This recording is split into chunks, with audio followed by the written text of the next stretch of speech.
ขยับหนังนี่ไปไหนก็นั่งข้างค่ะโอ้โห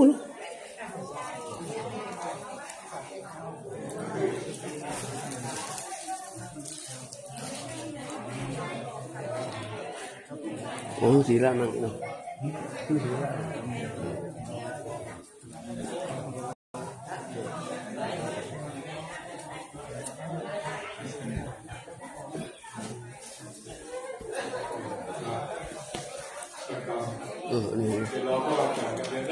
นี่ตู้หลงว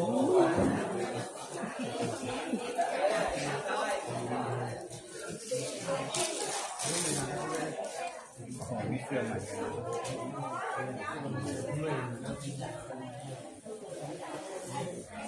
นี้ก็เป็นวันพระวันเดือน11 ดาวว่าเป็นวันพระสำคัญแล้วก็วันนี้ก็มาตรงกับวันที่2 กันยายนเป็นวันตรงกันอีกขอสมุทนากับญาติกับโยมกับศรัทธาสาธุชนทั้งหลายที่น้องทั้งหลายสังฆาสามัคคีร่วมแรงร่วมใจร่วมกุศลสามัคคี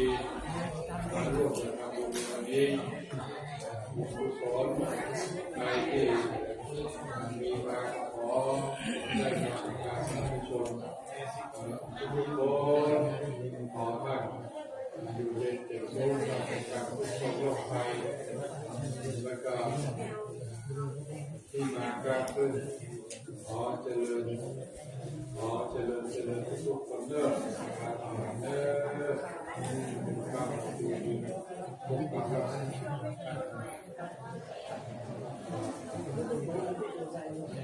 มีสุข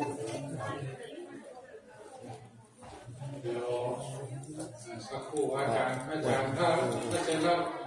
อาจารย์ขึ้นมาเลยก็บังคับเป็นผู้ชอบ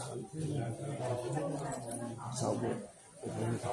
ก็ถือวันนี้อะไร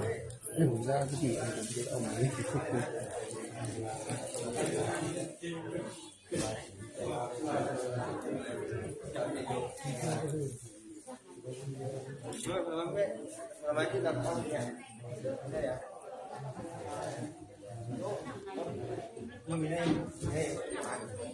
ขอยกมือ10 นิ้วไหว้สายังพุทธปิปาสาลูกเจ้าไหว้สายังเทวบุตรเทวดาครับกราบไหว้สาในเมตตาธรรมพระเดชคุณหลวงพ่อพระธรรมเสนาบดีหลวงพ่อเจ้าว่าพระมหาเจ้าดอยสุเทพบัดนี้ได้เวลาการประกอบพิธีทำบุญตักบาตรวันนี้ตรงกับวันที่2 เดือนกันยายน 2567ต่อไปนี้เชิญทุกคนทุกท่านอยู่ในการสงบเราจะได้กล่าวคำบูชาพระรัตนตรัยไหว้พระสมทานเป็นศีลเป็นอันดับต่อไปณบัดนี้กราบ1กราบ2กราบ3อิมินาสัพพะเรนะโพธังอภิปูชยามิอิมินาสัพพะเรนะธัมมังอภิปูชยามิอิมินาสัพพะเรนะสังฆังอภิปูชยามิอะระหังสัมมาสัมพุทโธภะคะวะพุทธังภะคะวันตังอภิวาเทมิสวากขาโตภะคะวะตาธัมโมธัมมังนามัสสามิโยปฏิปันโนภะคะวะโตสาวกสังโฆสังฆังนามามิกับต่อไปนี้จะได้โอกาสเป็นตามเข้าพระเจ้าเป็นเริ่มต้นก่อนนะครับส่วนทุกคน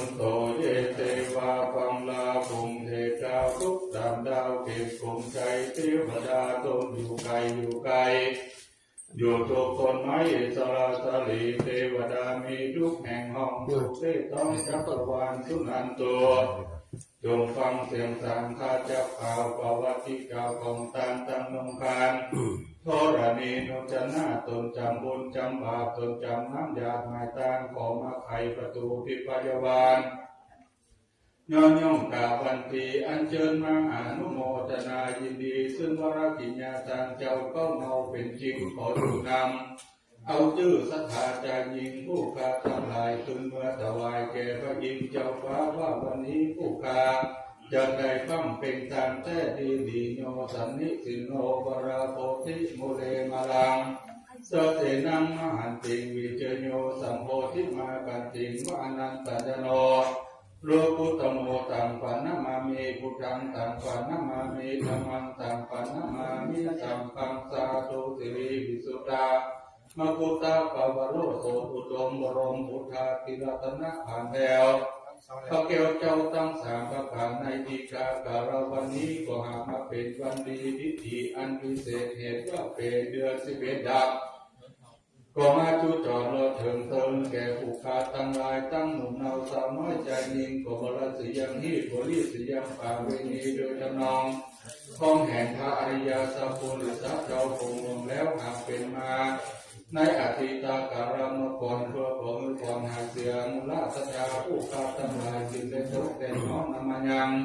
มาทุกผู้ผาราชาดวงดอกเขาตกดอกไม้ลำเทียนมาจันเรียนเหนือการปันเป็นสามโพธาพระธรรมาภิภาค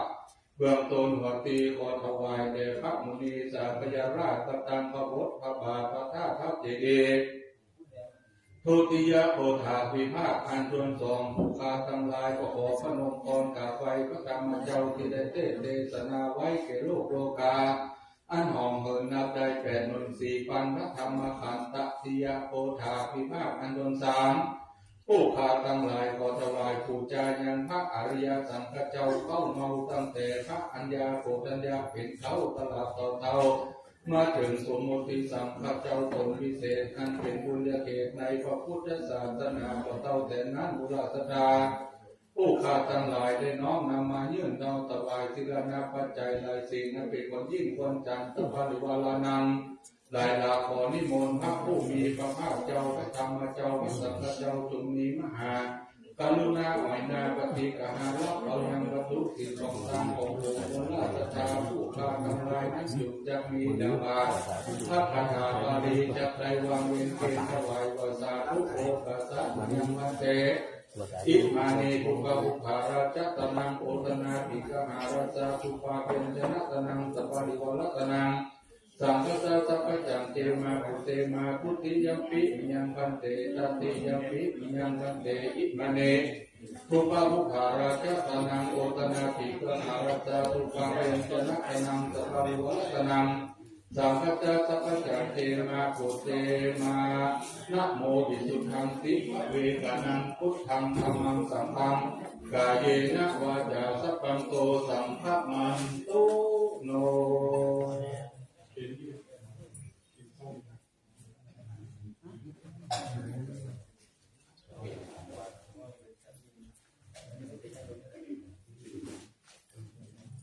ต่อไปกล่าวคำราชนาเบญจศีลสมทานเบญจศีลพร้อมกันนะครับมะยังทันเตวิสุงวิสุงลักขณาทายะ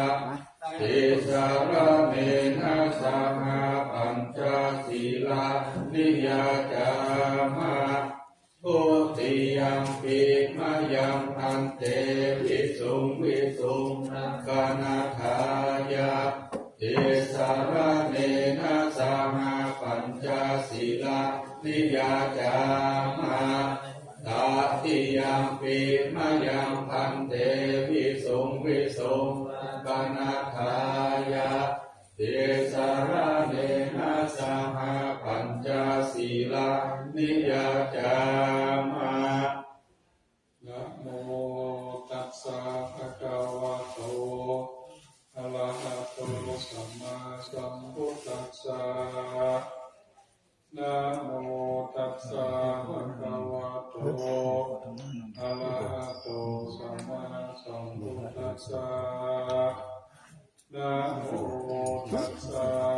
วะโตอะระ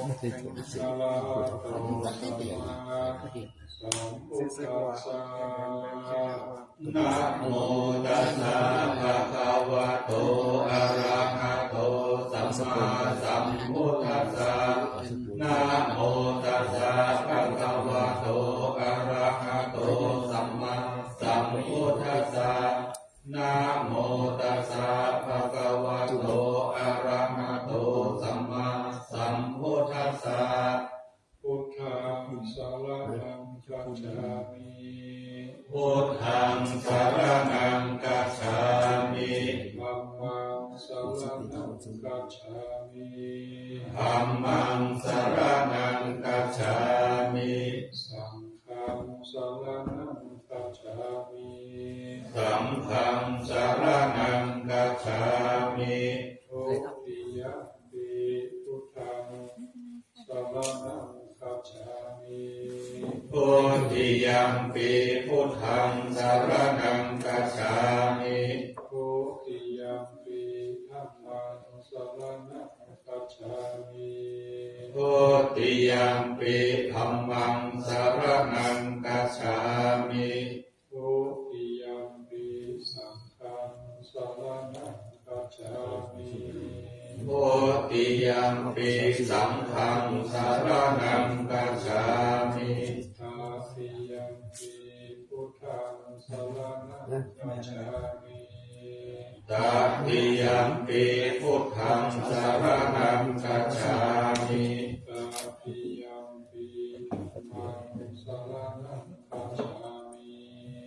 ตติยัมปิธัมมังสรณังคัจฉามิ ตาติยมปิสังฆังสรณัง เพราะว่าเรื่อง คัจ เรื่อง ฉามิ ตติยัมปิสังฆังสรณังคัจฉามิ ปาติปาตา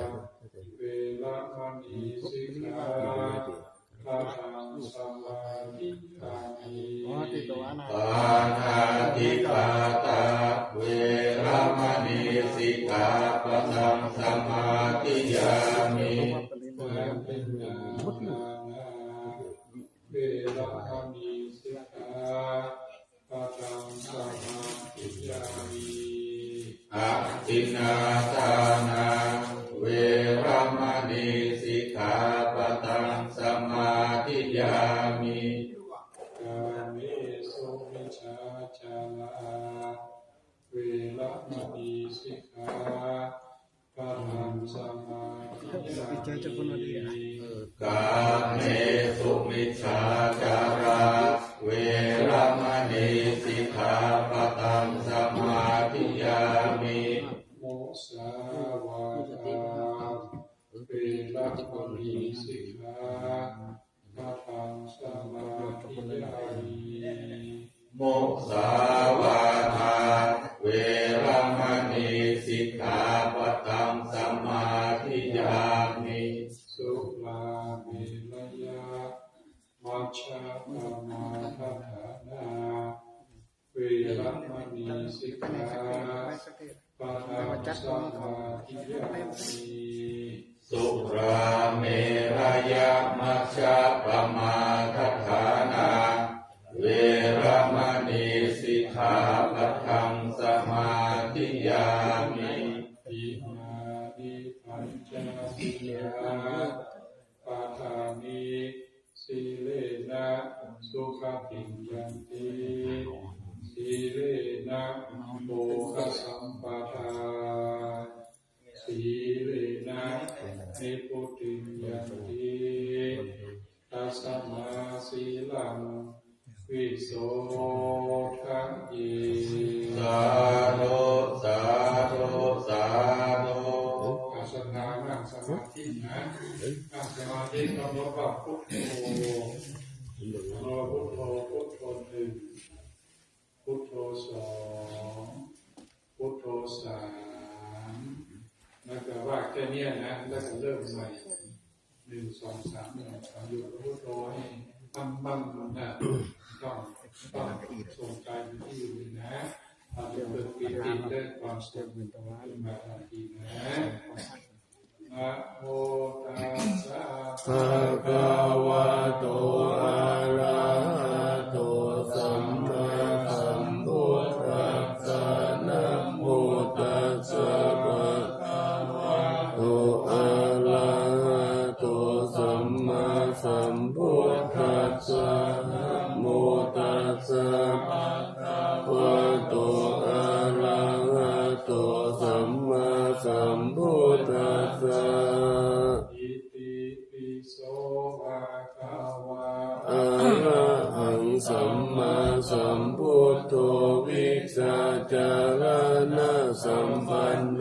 สุขโตโลกาภิทุอะโล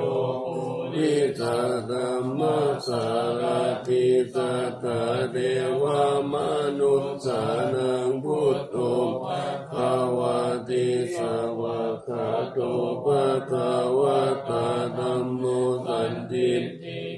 อากาลิโกเอหิปัสสิโกโอปานายิโกปัจจตังเวทิตาภูวินยูอิติสุปฏิปันโนภะคะวะโตสาวกสังโฆอุชุปฏิปันโนภะคะวะโตสาวกสังโฆยายาปฏิปันโนภะคะวะโตสาวกสังโฆสามิจิปฏิปันโนภะคะวะโตสาวกสังโฆทันจัตตาริปุริสายุกานิอัตตาปุริตาปุคละเอสะภะคะวะโตสาวกสังโฆนายโยปาหุนายโยทักขินายโยอัญชลิกาละอนุตตรังบุญญาเกตังโลกัสสติอินิมิตาสาวุทันตังครีเมฆะลังอุทิตะโกลัสสะเสนามาลังดานาทิวิจิดาสิตาวามุนินโตตันเตสะสะภะวันตุเตสยะมังคลานิมาลาติเรกามะกิยุจิตะสัพพะลัตติโกลัมปานาลาวะกามะกามะตะตะยะกังกันติวิจินาสิตาวามุนินโตทันเตสะสะภะวันตุเตมังคลานินาลาคิริงกัจจาวะลังหติอันตะภูตังกิจกรรมสนิวาสุตาลุนันตังเมตังภูเสกวิจินาจิตตวามุนินโตตันเตสะสะภะวันตุเตสยะมังคลานิอุกิตากะกะมะติงัตตสุตาลุนันตังเมวันติโยชนะปะทังกุลิมาลาวันตังอิติปิสังฆตมโนจิตตวามุนินโตตันเตสะสะภะวันตุเตสยะมังคลานิกัตวนากัตตมุตตะลังอิวะกะปิริยติจายะทุตวัจนะจนะกายามะเสสันเตนะโสมะเวทินาสิตาวามุนินโตตันเตสะสะภะวันตุเตสยะมังคลานิสัจจังวิหายามติสัจจกาวาทะเกตุงวาทะปิตามานังอติอันตะพุทธังปัญญาปฏิปัสสาริโตสิตาวามุนินโตตันเตสะสะภะวันตุเตสยะมังคลานิอันตุปานันทพุทธกังวิพุตตัมมาหิติพุตเตนะเถระพุทธเกนะธรรมะปะยันโตอิโตปะเตสาวิทินาสิตาวามุนินโตตันเตสะสะภะวันตุเตสยะมั มังคลานิทุกขาทิฏฐิพุทธเกนะสุตตะตะตังพระมังมิสุทิทุติเมติปะปะปิตานังญาณปะเตนะวิธินาทิตวามุนินโตตันเตชะสาภาวะตุเตชะยะมังคลานิเอตปิพุทธชยมังคลาอัตถคตายโยวัจโนทินาทิเดสารเตมะตันติตวานานิกาวิวิกานิจุปัตตวามังสุขังอาทิกามายานะโรสะปัญโยตุอิตายะสัพพปานินางปุเรตปาลามิสัพพปัตโตสัมปุติมุตตะมังเอเตนะสัจจวัจเจนะโหตุเตชะยะมังคลัสสยันโตโพธิอามุนิสกายานังนันติวัตตโนเอวังวิสยโยโหวิสยสุสยมังคะเลอปาลามิตาปาลังเกสิเสปัตตวิปุคะเลอภิเสเกสัพพพุทธานังอัคคปะโตปโมทติสุนักตังสุมังคลังสุภาปตังสุติตังสุขโนสุโมโหโตจัสสุยิตังพระมจาริสุปัฏฐขีนังกายกัมมังวาจากัมมังขีนาปัฏฐขีนามโนกัมมังปานิติเตขีนาปัฏฐขีนานิกัตวานาลาบันตันเตปาราคิเนเจริญสุขอันศรัทธาสาธุชนทั้งหลายวันนี้เป็นวันมงคลของญาติโยมสาธุชนทุกท่านทุกคนว่าเราได้มาร่วมกันในการกระทำบำเพ็ญบุญบำเพ็ญกุศลเนื่องด้วยวันนี้เป็นวันธรรมศีลนะเป็นวันฟังเทศน์ฟังธรรมวันรักษาศีลถือว่าเป็นวันมงคลวันดีวันดีก็คือไม่ใช่วันเสียไม่ใช่วันหายดีในที่นี้ก็หมายความว่าดีทางใจดีทางวาจาและดีทางกายทางใจเราเนี่ยสุขสดชื่นมีความเรียกว่ามีความสุขมีความสดชื่นเราบ่มีความกังวลบ่มีความขิงข้องห้องใจบ่มีความทุกข์ใจบ่มีความโศกบ่มีความโศกบ่มีความเศร้าบ่มีความลำบากบ่มีความเดือดร้อนในทางใจเรามีจิตใจที่อิ่มเอมอิ่มปีติยินดีเราทำบุญน้อยหนึ่งท่านศรัทธาสาธุชนทั้งหลายแม้กระทั่งผมทำบุญน้อยหนึ่งน้อยมากใดน้อยมากแค่เอายกมือประนมนั่นแหละยกมือประนมเนี่ยมันต้องได้ลงทุนมีสักสิ่งสักอย่างแต่ว่ามียกมือประนมขึ้นมาไหวขึ้นมาเราลำนึกถึงพุทโธเมนะโธธัมโมเมนะสังโฆเมนะอันเนี้ยแค่นี้ไม่ใช่แค่นี้อันนี้มากมายเลยเป็นมหานิสงส์ผลบุญอันยิ่งใหญ่พร้อมด้วยจิตที่มีความศรัทธามีความเลื่อมใสมันก็จะน้อมนำส่งให้เราเกิดมีความสุขนะแต่ว่าถ้าเรา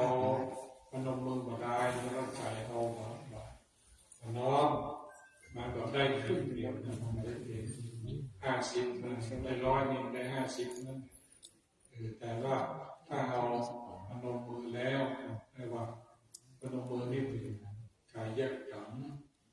ถ้าได้อู้ตัวนี้เป็นวัจีขันธ์ถ้าได้นึกตัวนี้เป็นมโนขันธ์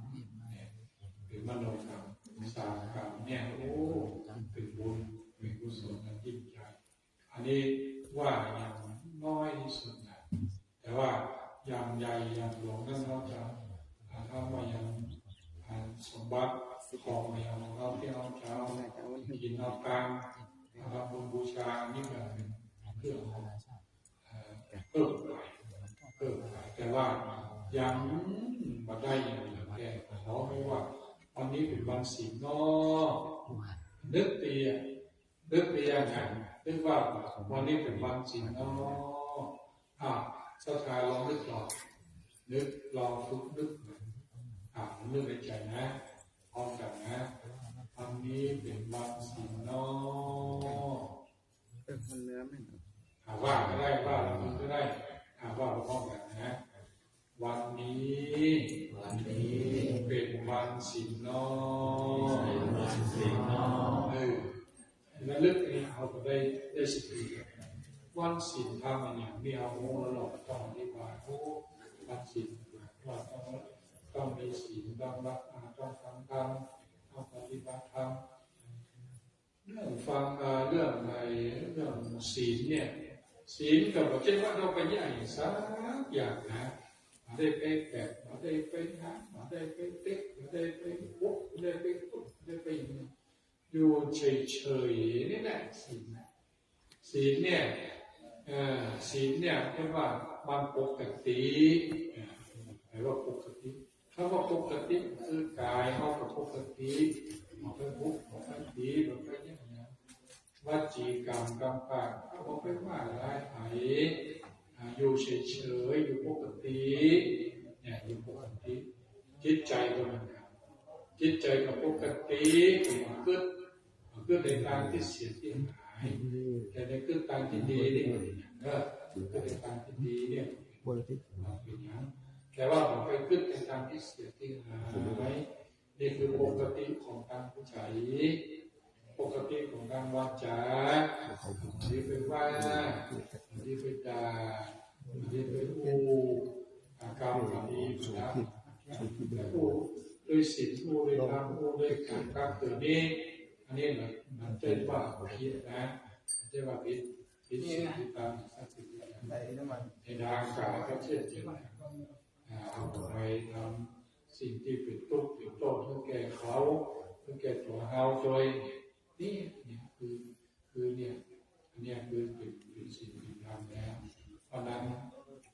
วันนี้เราศีลเรามีกิจกรรมที่ต้องทำร่วมกันในวันนี้หลายการงานตั้งแต่9 โมง 10 โมงนี่เป็นต้นไปเราจะมีการสวดนพเคราะห์ถวายเป็นพระราชกุศลแด่พระบาทสมเด็จพระเจ้าอยู่หัวพระพันปีสมเด็จพระราชินีสมเด็จต่างๆที่ในราชวงศ์ก็นั่งขอศรัทธาทั้งหลายมีเวลาได้มาร่วมกันถวายข้าวกองถวายพระเป็นพระราชกุศลเพิ่มก็ได้เอาตัวก็ได้เป็นบุญเป็นกุศลพร้อมกันขอบุญนั้นจงรักษาคุ้มครองญาติโยมศรัทธาสาธุชนให้ได้อยู่ดีมีสุขโดยทั่วกันทุกท่านทุกคนด้วยเถิดสาธุต่อไปกล่าวคำถวายพระทหารตั้งนะโมสามจบพร้อมกันนะครับนะโมตัสสะภะคะวะโตอะ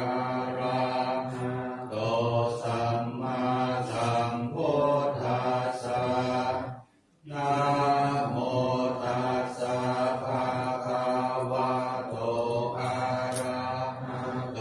สัมมาสัมพุทธัสสะนะโมตัสสะภะคะวะโตอะระหะโต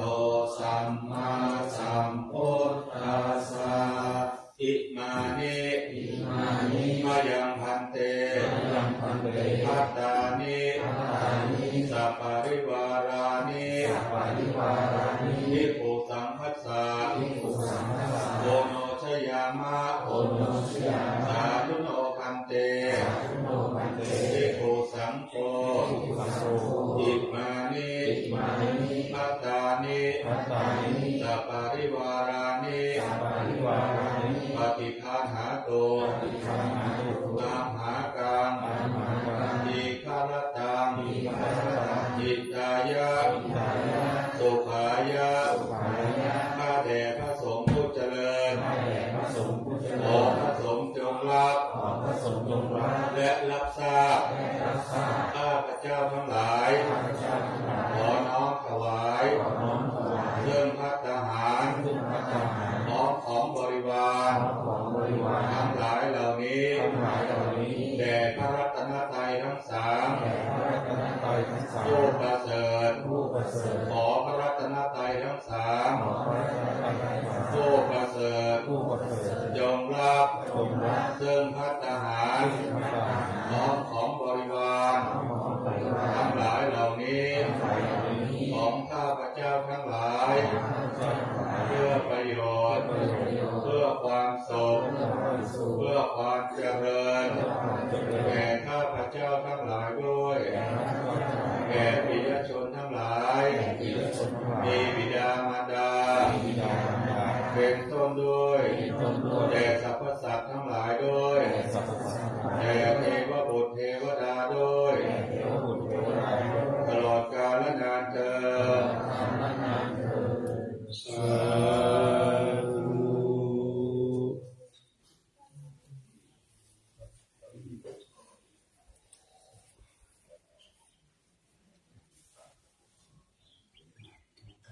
นาลองก่อนเนอยะถาวะริวะปุราปริปุเรนติสาคาลัง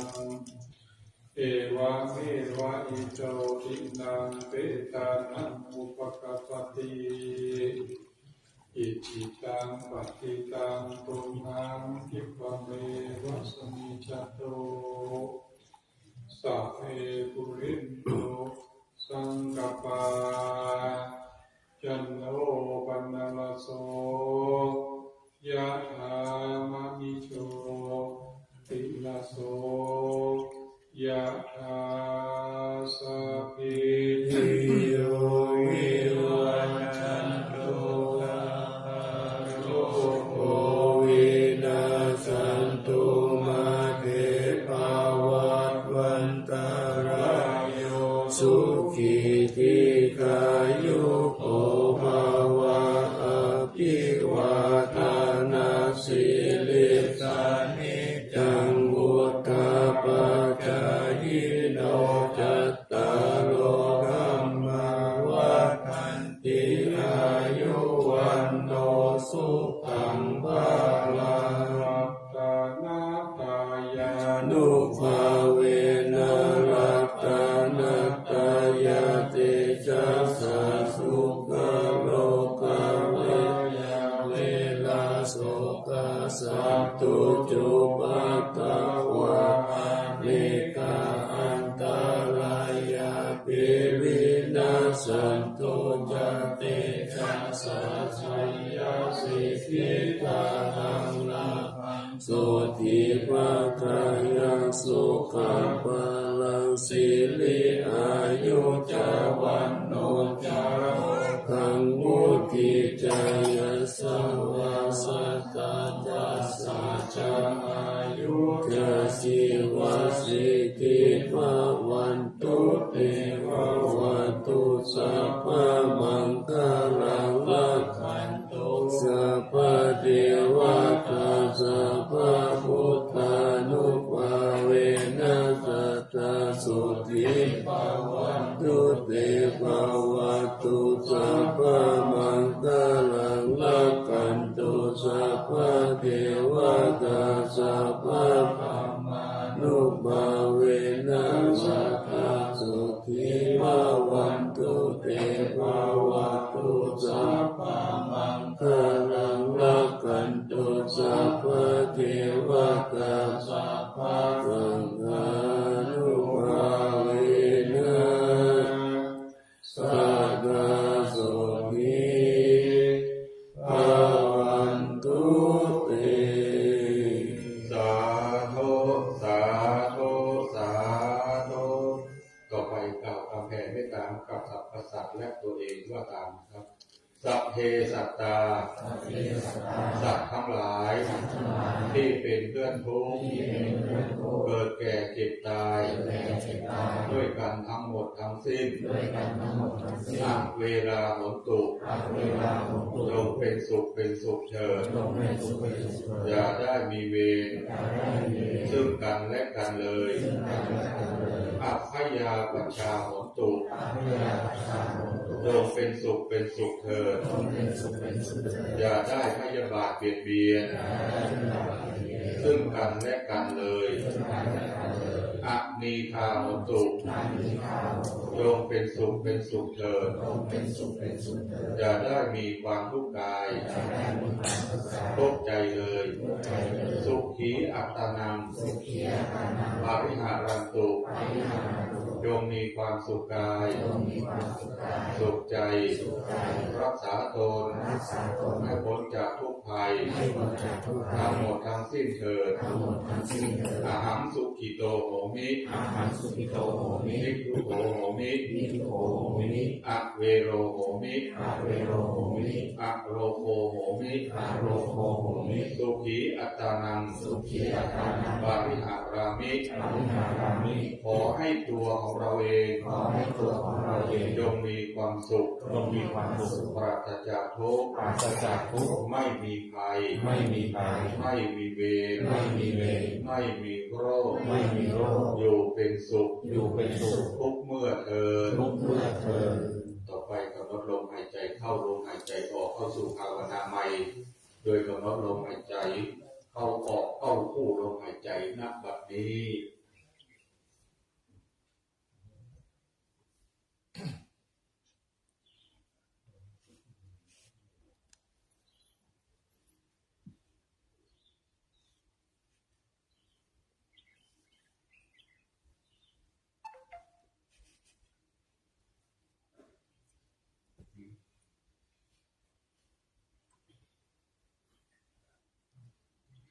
ขอควรแสดงเมตตาพร้อมกันครับอิตังทานาธัมมังนิพพานาปัจจายโยโหตุโนนิจจังอิตังศีลธัมมังนิพพานาปัจจายโยโหตุโนนิจจังอิตังภาวนาธัมมังนิพพานาปัจจายโยโหตุโนนิจจังยังกินจิปุสสะลังสัตตะปังธัมมังสัพพิหิกาเตหิกาตังปุญญังโนอานุโมทันโตสุนันโตอุตุเยเทวาอาสามินทาเนอาทิกาตาทิคายุปัสสัทธาโหนโตสัพพะสัตตานังสุขีอัตตานังปาริหารันตุมาตาปิจาสุขิตาโหนตุทุกขปามุญจันตุสัพเพยาตากาสุขิตาโหนตุทุกขปามุญจันตุสัพเพอายาตากาสุขิตาโหนตุทุกขปามุญจันตุสัพเพปิตาสัพเพยัคฆาสัพเพเปตาสุขิตาโหนตุทุกขปามุญจันตุสัพเพนัคขตาสุขิตาโหนตุทุกขปามุญจันตุสัพเพเทวาสุขิตาโหนตุทุกขปามุญจันตุสัพเพอาจาริโยปัจจายสุขิตาโหนตุทุกขปามุญจันตุสัพพะสัมปาทินังมิจันตุโววันทามิพุทธังสัพพัมเมโทสังฆามาคะเมพันเตวันทามิธัมมังสัพพัมเมโทสังฆามาคะเมพันเตวันทามิสังฆังสัพพัมเมโทสังฆามาคะเมพันเตวันทามิโพโรโอปัจจาอาจาริเยสัพพัมเมโทสังฆามาคะเมพันเตวันทามิกัมมัฏฐานังสัพพัมเมโทสังฆามาคะเมพันเตวันทามิอาราเมปัสสะสีมายังสัพพัมเมโทสังฆามาคะเมพันเตวันทามิเจ นิสุปฏิทิตาสาลิลาคาโตมหาโพธิพุทธาโลกังสักกาลังสัทธานาคาโลเกเทวาโลเกธัมมาโลเกจัมโพธิเปรังกาทิเปสาลิลาคาโตโยกิสัทธาโตโยอาราหันตาคาโตโยเจติยังพันธะโพติจาโตลาสิติสังหัสเสธัมมาคันเทสัพเพสัมปะทาสิติยังอะหังวันทามิสัพพะโสกราบหนึ่งกราบสองกราบสามถ้าหากได้เป็นการเข้าบูชาท่าน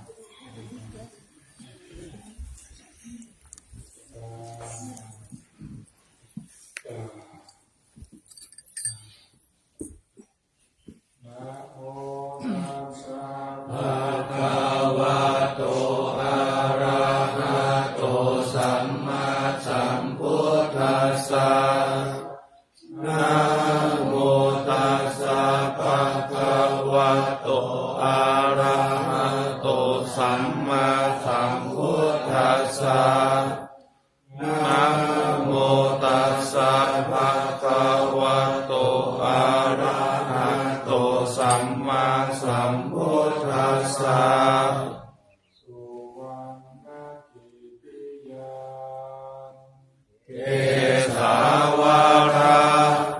มัตถาลุงคังวานามยาธาโตสุเทวานามกังนาราเทเวหิสัพพะพุชิตังอาหังวันทามิสัพพะทาปัญญาวาอาสามิงเอวะยันติมาเอวะตาระยังเอตากาตาเยสาสนานิยานิเกติโมฆะปัฏฐามาวารังอาปายานิวารานังอาระหังสัพพะโสภานังปัฏฐามังอุปัชฌังคาหาเมตวะปัตตาจิวาลังยังยังชาตังสังฆามัสเสพุทธัสสะวา